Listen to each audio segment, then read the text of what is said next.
Today we are moving our female Woma python out of a 74 quart tub and we are putting her in a 4x2 enclosure. So let's get her in here. We'll see what she wants to do. She was in a 41 quart before we got her. And then she spent some time in a 41 quart for quarantine, and she's been in a 74 quart. Come on, little girl. What are you doing?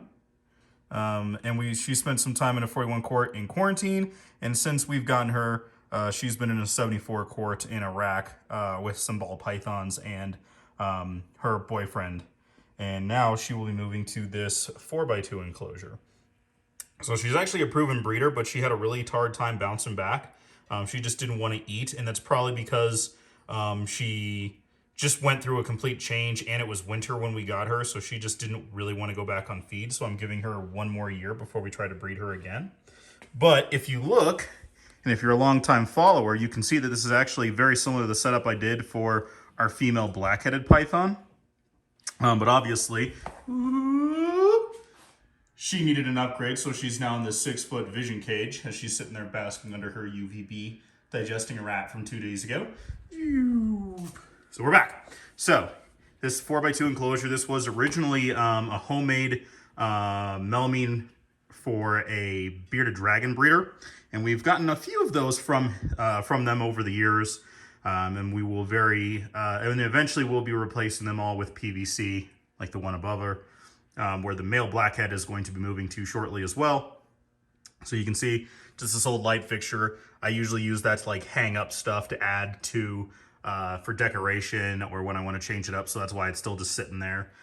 Just an extra light fixture that they used as well. That is just also just kind of hanging in case I decide I want to do that. So we're going to back it up.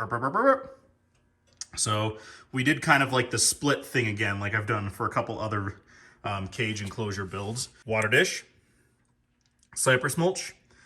Here we have the humid hide. So what I did is I actually took 2 of the plastic oil pans, cleaned them really well from the Dollar Tree, flipped one upside down and then sealed it with the soldering pen and then filled it with sphagnum moss. So that way that's a nice little humid hide for her. A couple of climbing branches, and then we have this painted and sealed piece of wood that divides it. We'll come around over here. And then we have this Exoterra mix of red and yellow earth. So the Woma pythons didn't actually come from Australia. Of the 2 Aspididae species, it's the Womas and the blackheads. The blackheads are usually a bit more tropical, and the Womas are the ones that are usually more often found in that kind of like red dirt, red earth desert of the outback. So that's why I did the split, so that way she has the ability to choose which one she wants to do. She also gave her the little half log hide, so if she wants to be on the dry sand where it's a little bit warmer as well, she can be on that.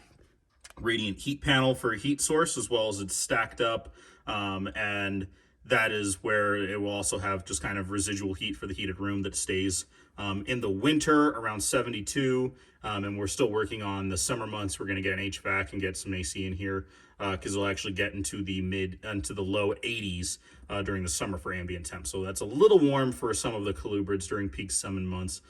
So we're going to work to get AC in here, which will be really good. Then we have a nice little UVB bulb over there. While yes, the coil ones don't necessarily put out quite as much ultraviolet light, these guys being fairly crepuscular and only usually just cryptic basking, that is not that big of an issue. Is in the cage, so that's why we use that little cage protector right there. And then we have this little rock that also there is a little bit of heat right below that. It's a very low wattage heat mat as well, so there's residual heat for that rock. That heat panel is on during the day, and the heat mat is on 24/7.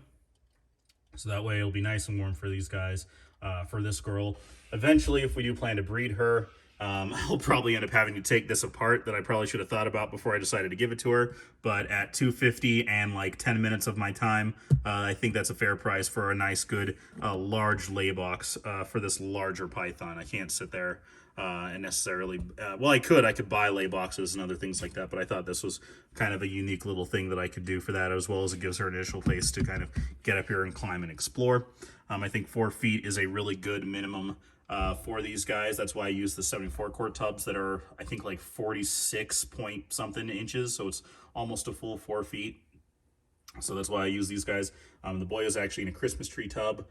She was going to be moved into this enclosure first. That's why I just left her in the 74 quart tub to begin with, but that is okay. So that is all, just this little quick little miniature video, I should say. They're usually a little bit longer, but I wanted to just kind of show off the Woma Python. As you can see, she's doing really well. She's just going to spend the next probably 2 or 3 hours just exploring and see what's going on. And I will give you more future updates as things progress with her. And like I said before, we aren't planning on breeding her this year. However, next year we probably will. I've gotten a lot of good advice about what I should do as far as breeding for Aspidaites as well as other different Australian pythons versus ball pythons and boas. Because anybody can breed ball pythons. Boas is a whole other ball game that takes a little bit more finesse than a lot of people. With Aspidaites and some other ones, usually the issue is sometimes they like to predate each other, especially the blackheads. So that'll be something that when I decide to breed the blackheads, that I'll have to keep an eye on. So with all that in mind, here is this cool new little setup. I shouldn't say cool new because it's technically the setup of the black-headed female, but she just needed an upgrade because they are significantly larger. So hopefully she enjoys this fun little setup that I have for her, and keep you guys updated. And hope you enjoyed the video. Maybe gave you some inspiration for something you want to do for your own setups or anything like that. If you want to check out a whole playlist of other different fun little cage builds that I've done, I'll put it right here at the end of the video. Like always, please like and subscribe if you can. Hope you're having a great day, and we will check you next time.